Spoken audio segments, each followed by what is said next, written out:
And today in the workshop I've got a BOSE Panaray System Digital Controller. Or System Digital Controller 2, I should say. So presumably there was one before this, but I really don't know much about them.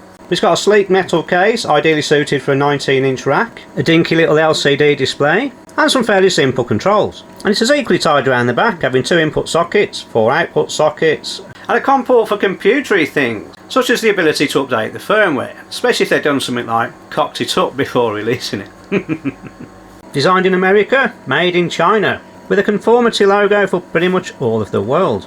Which is handy because it's got a very wide supply range, 100 to 240 volts. Definitely a switch mode supply in here because there's no little switch to select the voltage. Well, I suppose I'm going to put some power into it. Oh, the meter didn't even twitch. That's not a good sign. No. It doesn't want to turn on. Time to whip the lid off.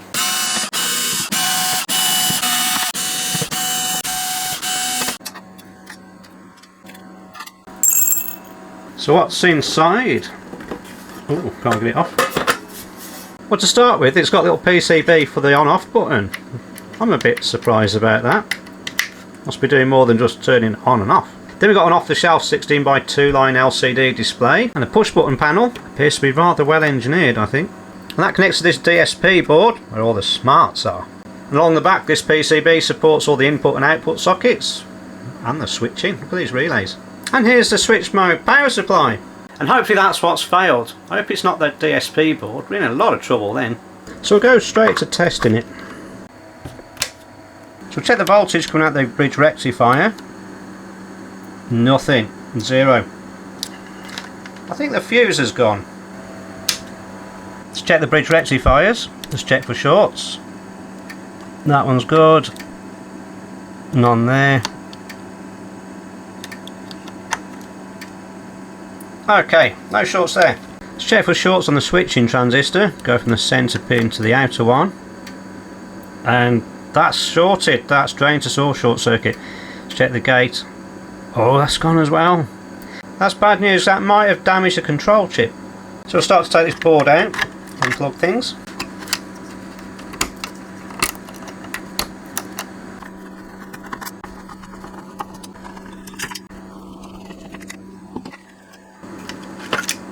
This is a schematic of the Panaray's power supply, and at the heart of it is an NCP 1200 control chip.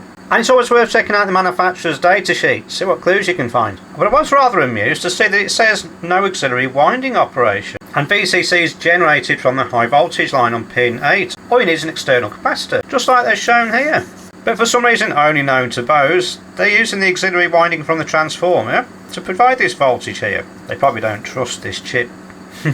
Either way, the chip supply is between pin 6 and 4. So measure resistance from pin 4, which is ground, to pin 6. And bad news, we've got a short. Let's start by unsoldering the switching transistor. Might as well get the fuse out whilst I'm here. Although I do need to undo the screw off the heatsink. It's a bit awkward to get out with that choke in the way. That should be out. And it is. Let's pull that out. Clean that off there. A bit of a blast mark where the fuse went. Let's check the resistance across the DC bus now, see if we got rid of the short. And yeah, 1.9 meg, yeah, that's cleared it. It always pays to have a close look at surface mount components because they're pretty fragile. So pin 5 is to the gate to the MOSFET transistor. We'll check across here. It's supposed to be 100 ohms, and it is, so that makes me suspect that this diode here is fine. So look around here, got a little capacitor, no shorts, no negative reading means that the voltage across there, so that's healthy. R8 doesn't look very clever, does it? 3.994 meg, that doesn't look good. Okay, going to log some damage now. Fuse is blown, and the MOSFET's blown, and now we've got R8's blown. But why? This doesn't make sense. Should probably check out R9. There's R9. And it looks fine. Yeah, 0.5 ohm, as it should be. However, it looks a bit not factory correct. In fact, the more I look, the more I think someone's been in here before. Yeah, I reckon I'm right. Look, this wire looks like it's had a bit of damage there, a bit of arcing. There's soot up this resistor and around this capacitor. And if you look how it's sat on the board, it's lifted up at one end. It's very untidily mounted. This has been replaced. It looks like someone's tried to fix this and then given up. So R9 had blown. Now that tells a story. This has gone short circuit, pulled 320 volts all the way across here. That's gone open, which has now put 320 volts through that resistor and stuffed it right into that chip. That chip's definitely knackered. We'll try and get these with the soldering tweezers. This chip is glued down though, so it might be a little bit of a struggle. It's been a bit difficult, so I'm going to add a bit more solder.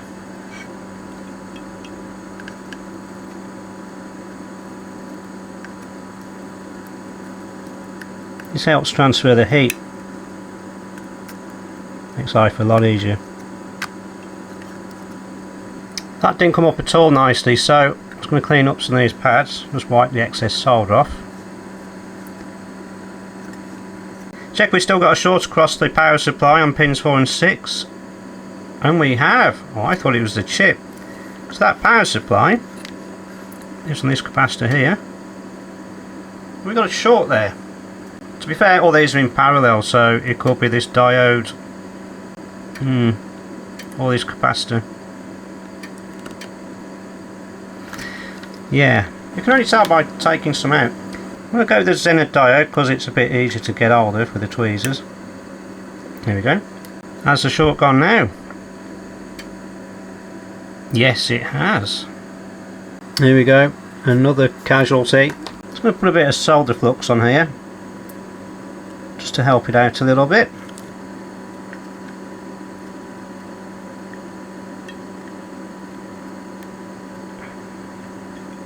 Fetch R8 off as it's all burnt up. Just wait for the heat to get into that big copper area. There we go. Can put more flux on the pads for R8. Just going to add a little bit more solder to them as well. Because it's a rather large package, I'm going to solder it with a standard iron. One side at a time. If you're really fussy, you can warm both ends up until it sits nicely. There you go. So I've got a replacement control chip for you, an NCP 1200. Let's get that open. There we go. Add a little bit more flux to here.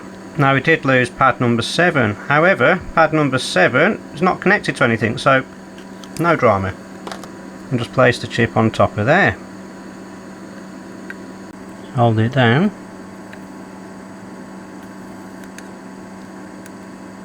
Get these legs on this side.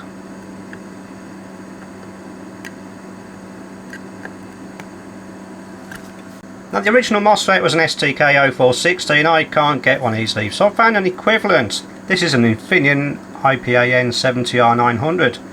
I think it's compatible. It's actually got a lower on resistance than this and a smaller gate capacitance, so I think that's good. I'm going to put a tiny bit more heatsink compound on.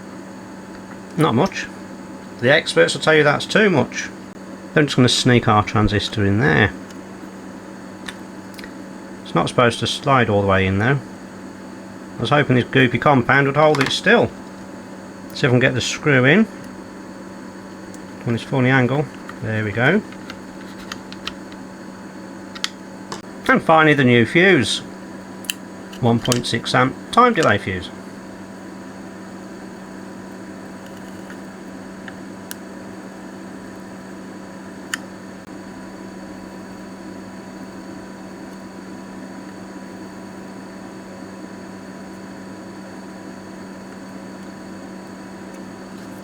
So I'm going to sit that resistor down a bit. There we go. A bit smarter. Then just snip these leads off.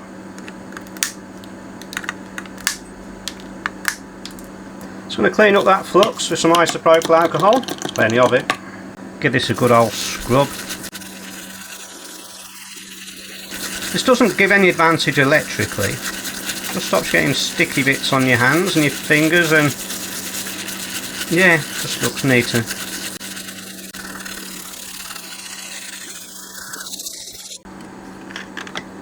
In it goes.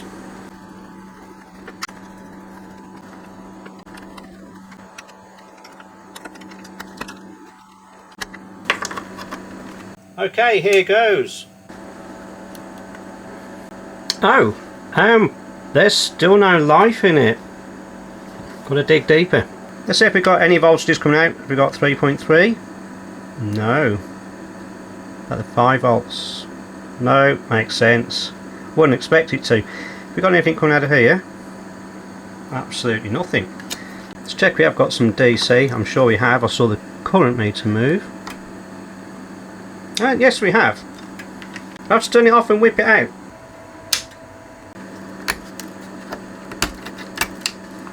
We definitely need to discharge it. There we go. Nothing more dangerous than a power supply that's not starting. I'm just going to power it up with crocodile clips on the main socket. Try and get them to lay flat. I'm going to lie upside down to make the next measurements. So we know we've got 320 volts on here, and this is a new chip, so it should be okay. But I just want to check the VCC voltage on this pin. Just check that it's 12 volts or near thereabouts. And it's probably a good idea to check the feedback voltage on pin 2. Just being careful about this area because that's where there's 300 volts on there. And to be fair, you've got 240 volts AC on here. Although it's isolated, don't touch the two together. So I'm going to pick up the ground connection, which is on this pin here, and just measure across this cap where the VCC is. And here we have 10.8, 10.9 volts. That's sustaining itself as well. So the chip's alive. We can also check pin 2 for the feedback, which is just on this capacitor here. It's been pulled down to ground. This thing's been told not to run.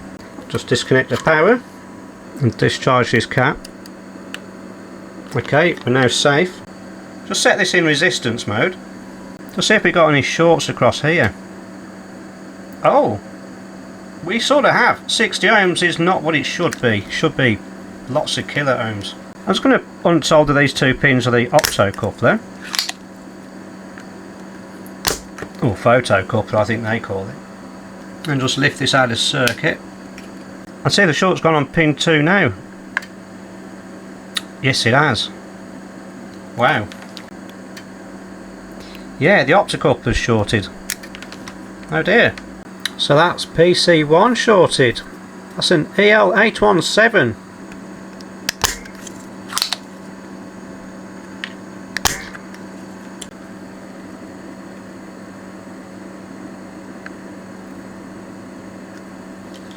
Just put my finger underneath there, make sure it's lifted through. There it is.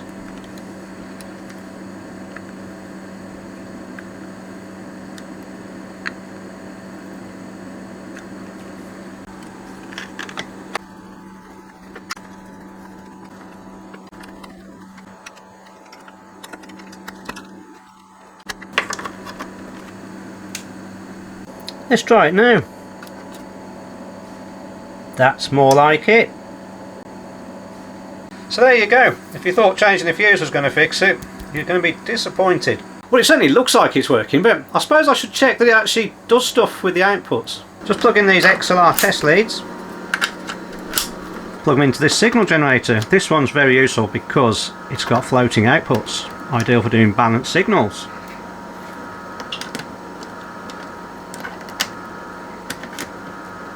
I had to put these adapters on to my balanced test leads. Don't have BNC connectors on.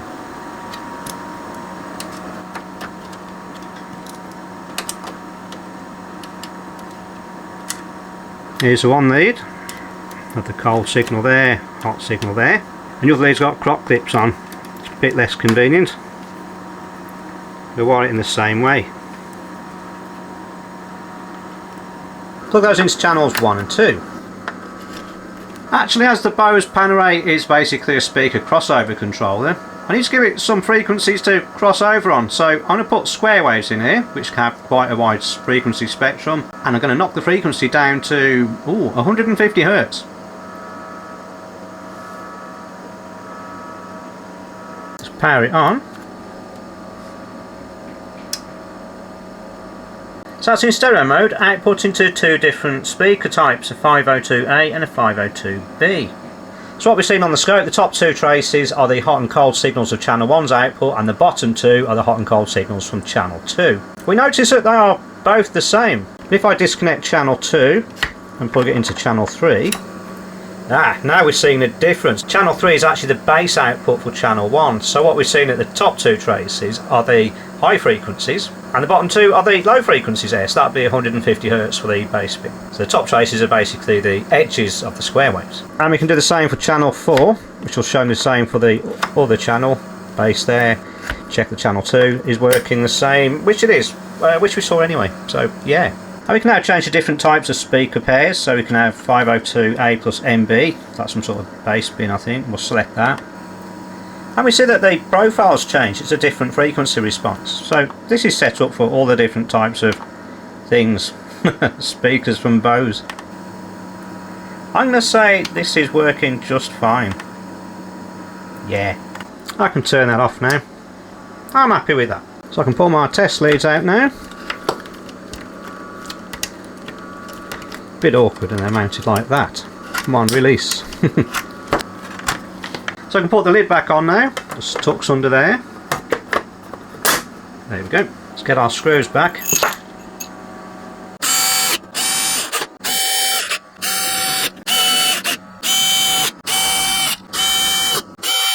Works like a new one. I'm very glad the DSP board wasn't damaged. That turned out to be quite a nice little repair. I hope you enjoyed it.